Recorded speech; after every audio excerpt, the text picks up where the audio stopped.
4 साल से मेरा बच्चा गायब हो गया था। रब्बानी मस्जिद का बांगी था। हमारा भाई गायब होने के बाद उसको थोड़े दिन बाद मस्जिद से निकाल दी। यह सब मोहल्ले में बड़े बड़े काउंसलर लोग हैं, क्या क्या बोलते हैं, मौलाना मस्जिद में के सब हैं मोहल्ले में बड़े बड़े, सबको मालूम था, मोहल्ले में सबको मालूम था, लेकिन हमको नहीं बताए थे। क्यों निकाले, क्या वजह से निकाले, हमको नहीं पता। उस बड़े बड़े लोगों को सबको पता होगा कि हाँ इसने ये किया है, इस वजह से निकाले। हमको बोलते थे कि ये कुछ मतलब ऐसी मस्जिद में घपला किया, इस वजह से निकाले, लेकिन ये बात बड़े काउंसलर लोगों को सबको पता थी, लेकिन हम लोगों को नहीं बताई। जैसे कि हमने पिछली वीडियो में आपको जानकारी दी कि यहाँ पर उस मौज़िन गुलाम रब्बानी को यहाँ पर लाया गया था, जिसके बाद मेरे पीछे जो आप ये ब्लू कलर का शटर देख रहे हैं, इसी गाले में फॉरेंसिक की टीम अंदर गई, वहाँ पर खोदा गया तो अंदर से कंकाल पाया गया है। अब कंफर्म नहीं है कि कंकाल किसका है, क्योंकि ये एक जांच का विषय है। पुलिस की अभी फ़िलहाल इस पूरे प्रकरण में कोई ऑफिशियल बाइट नहीं आई है। जिस तरह कोई भी ऑफिशियल बाइट पुलिस की आएगी, हम आप तक पहुंचाने की कोशिश करेंगे, मगर ये चीज़ कंफर्म हो चुकी है कि शोएब का जो है इंतकाल हो चुका है 2020 में ही। उसके बाद ये पूरा मामला चला। फ़िलहाल यहाँ पर पुलिस और फॉरेंसिक की टीम आई थी, यहाँ पर पूरी जांच पड़ताल करी, और इस पीछे जो मेरे आप शटर देख रहे हैं, यहाँ से एक कंकाल जो है यहाँ से फॉरेंसिक टीम लेकर जाँच के लिए गई है।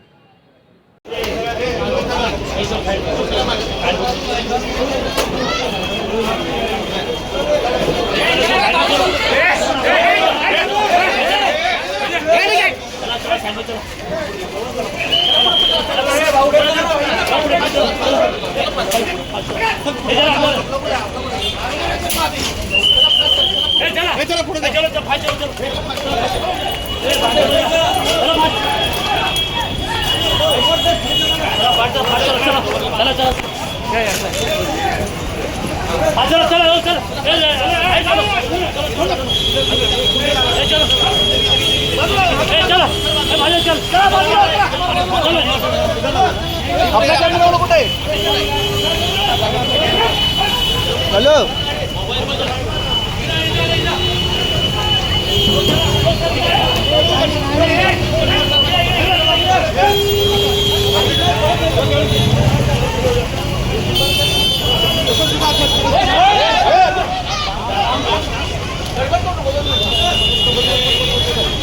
मैडम बस सर एक मिनट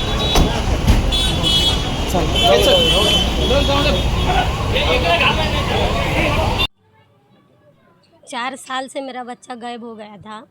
फिर से एक मिनट, हाँ जी। 4 साल से मेरा बच्चा गायब हो गया था। यह सब मोहल्ले में बड़े बड़े काउंसलर लोग हैं, क्या क्या बोलते हैं, मौलाना मस्जिद में के सब हैं मोहल्ले में बड़े बड़े, सबको मालूम था, मोहल्ले में सबको मालूम था, लेकिन हमको नहीं बताए थे। फिर 2 साल बाद वो भी दूसरा बच्चा आके बोला कि ये बांगी साहब तुम्हारे बच्चे को ख़त्म कर दिए। तो इनको सबको मालूम था, लेकिन हमको नहीं बताए। उनका बच्चा रहता तो छोड़ देते थे। हमारे बच्चे को इतने दिन हुआ तो भी हमको नहीं मालूम। क्या बोलते थे कि जाने दो, रफा दफा हो गया, क्या करेंगे इन लोग, 2 माँ बाप हैं, क्या कर लेंगे इन, ऐसा बोलते थे। हमारे से आते थे, अरे हमको मालूम था, क्या करेंगे, मर गया तो अब क्या लाएंगे क्या, ऐसा बोलते थे काउंसलर लोग बड़े बड़े। हम लोग को ऐसा बताते थे, मालूम नहीं था इतने दिन से, और मालूम भी पड़े तो अभी कोई आते नहीं। और जितने भी जन हैं उतने को सबसे हमारे से मिलाओ, हम सबका नाम बताएंगे, और हमारे को इंसाफ चाहिए। हमारे बच्चे को जो जो करे, क्या करे क्या नहीं करे, सबको मालूम था, लेकिन हमको नहीं बताए। ये मामला पता कैसे चला कि उनको मारा गया है, किसने बताया? असलम बताया। असलम 2 साल बाद। असलम कौन है? यहीं रहता महल्ले में। हाँ कि आपके बच्चे के साथ ऐसा हाँ, तो दीना भाई काउंसलर है ना, उसको बता करते जाके बता। अच्छा। हाँ, कि उनके बच्चे को ख़त्म कर रहे हैं, उन्हें परेशान हो रहे हैं, जाके बोल दे, क्या कर लेते, हम मर गया बाद में से, 2 साल दिन हो गया। तो उसके बाद फिर क्या किया आपने? तो असलम बोले आके कि तुम्हारे शोएब का पता चल गया। तो मैं बोली अच्छा हुआ बेटा, पता तो चल गया, मेरा बच्चा आएगा, ये बोली। फिर उन्हें चले गया, बाहर जाके बोलता है कि अरे उसको ख़त्म कर दिए बांगी साहब। तो ये बांगी साहब और उनका वो कौन था, इमाम साहब, दोनों मिलकर हम यहाँ छू छा के वो क्या दुकान खोले थे, उनके पास में जाना, 6 महीने में 2 महीने 1 महीना 15 दिन 8 दिन बोलते थे आएगा आएगा, पैसे लेना आ जाएगा, कल आएगा, उसको बंद करके रखें, उसको कैद करें, ऐसा सब बताते ये नासिर हाफिज जी।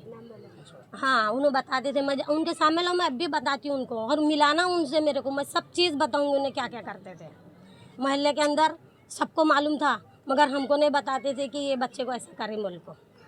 तो असलम को दीना बोले और दीना बता रहे तो उन्हें मेरे को आको बोला, दीना बड़ा था, उसका बच्चा जाता तो चुप हो जाता था, वो गायब कर दिया मेरे बच्चे को। अरे क्या करेंगे ये माँ बाप ऐसे हैं, लो उसके बच्चे को मारेंगे, उन्हें चुप बैठते क्या?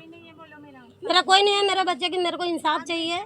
और मेरे को मेरे 20 साल के बाद मेरे को एक औलाद दिया था अल्लाह, उसको ऐसा करे, क्या भी दे क्या हूँगा, नहीं दे क्या हूँगा। अरे हमको आगे बोलता था हम ऐसा गलती कर रहे हैं, मेरा बच्चा बोल को हम यहाँ से छोड़ को तेरे को जो मांगते तो दे को चले जाते थे, क्यों ऐसा करिए मालूम नहीं जैसा। चलो दूर है, नादान है, छोटा बच्चा है, उसका जैसा था क्या बड़ा? तो हमको इंसाफ हमारी दो, उसको मेरे सामने मिला दो एक बार। मेरा कज़िन था, वो मेरा भाई, 4 साल पहले वो गया था। तो ये मस्जिद जब बनी थी, मस्जिद का इमाम था बांगी ने मर्डर किया था। ये मस्जिद के ट्रस्टी या फिर जो भी बड़े बड़े लोग थे वो लोग सबको मालूम था। तो 4 साल पहले जब उसको निकाल दिए थे, लेकिन हम लोग को नहीं मालूम था कौन से रीज़न से निकाले, किस वजह से निकाले। फिर 2 साल बाद मालूम पड़ता कि वो बांगी ने मेरे भाई का मर्डर किया था, तो इसके लिए उसको मस्जिद से निकाले थे। तो 2 साल तक ये बड़े बड़े कॉरपोरेटर जो भी ट्रस्टी थे सबको मालूम था, वो लोग ने चुप्पी रखी। क्यों चुप्पी रखी? अगर ये लोग के बेटे रहते या फिर ये लोग का कोई भाई रहता तो ये लोग चुप रहते क्या? नहीं रहते। लेकिन ये लोग ने चुप्पी रखी, हम लोगों ने बताया। 2 साल बाद हम लोग को मालूम पड़ा, ये लोग अजमेर गए थे, अजमेर से आने बाद मालूम पड़ा कि शोएब को काट उठ के फेंक दिया गया है। तो फिर इसके बाद पुलिस उसको लेके गई, वहाँ से स्टेशन से पुलिस फ़रार हो गया वो स्टेशन से। फिर बाद में आज 2 साल बाद मालूम पड़ता है कि उसको पकड़ के लेके आ गए। आज इसका भाई जो कारी नासिर था, जिसको मालूम था ये भिवंडी की सबसे बड़ी मस्जिद क्वार्टर गेट मस्जिद का इमाम बन के बैठे हैं, तो वहाँ के ट्रस्टी लोग ने क्या हिसाब से उसको इमामत दी? जब मालूम है इतने बड़े केस में इन्वॉल्व है, भिवंडी की सबसे बड़ी मस्जिद में किस हिसाब से उसको इमामत करने रखे वो लोग। तो ये सब, और जितने भी लोग इसमें इन्वॉल्व है, बांगी नहीं और बाकी जो भी कारी नासिर हुआ और जिसको जिसको मालूम था सब भी, बस हम लोग को इंसाफ चाहिए और कुछ नहीं चाहिए बस। रब्बानी मस्जिद का बांगी था, हमारा भाई गायब होने के बाद उसको थोड़े दिन बाद मस्जिद से निकाल दिए। क्यों निकाले, क्या वजह से निकाले, हमको नहीं पता। उस बड़े बड़े लोगों को सबको पता होगा कि हाँ इसने ये किया है, इस वजह से निकाले। हमको बोलते थे कि ये कुछ मतलब ऐसी मस्जिद में घपला किया, इस वजह से निकाले। लेकिन ये बात बड़े काउंसलर लोगों को सबको पता थी, लेकिन हम लोगों को नहीं बताई। फिर कुछ दिन बाद 2 साल गुजरे, हम लोग अजमेर शरीफ गए। वहाँ से आने के बाद अपने आप ही ये बात बोलने के लिए आया, वो असलम नाम का लड़का था। बोले जाके बोलता हूँ कि बोले उसको मार दिए शोएब को। तो उसको बांगी को लेके गए, यहाँ से लेके जाने के बाद में से वो वहाँ से भाग गया पुलिस स्टेशन से वहाँ से भाग गया।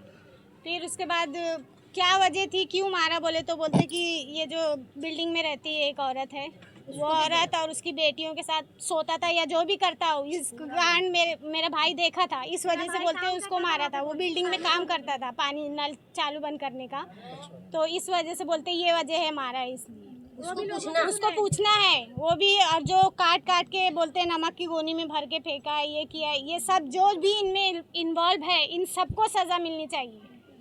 बस यही हमारे को इंसाफ चाहिए। और ये सब जो नासिर हाफिज जी हो, यानी जो भी ये बात छुपाया है और जो भी हम तक आके बोले हैं, दीना हो चाहे जो भी हो, सबको सज़ा मिलना है। बस यही हमारी मांग है। अब भिवंडी के बच्चों को नीट और जेईई प्रिपरेशंस के लिए मुलुंड जाने की ज़रूरत नहीं। मुलुंड के ही टीचर्स जीएससी क्लासेस में आ रहे हैं बच्चों की नीट और जेईई प्रिपरेशन के लिए। ये टीचर्स बच्चों को कॉम्पिटिटिव एग्जाम्स के लिए भी प्रिपेयर करेंगे। स्टैंडर्ड 6 से स्टैंडर्ड 10th का सेपरेट बैच है, जिसका नाम फाउंडेशन कोर्स है। जीएसटी में बच्चों को कॉम्पिटिटिव एग्जाम्स के लिए प्रिपेयर किया जाता है, ताकि जब वो 12th में नीट या जेईई के लिए अपीयर हो तो फर्स्ट अटेम्प्ट में क्लियर कर सके। So get the best coaching from GST Academy.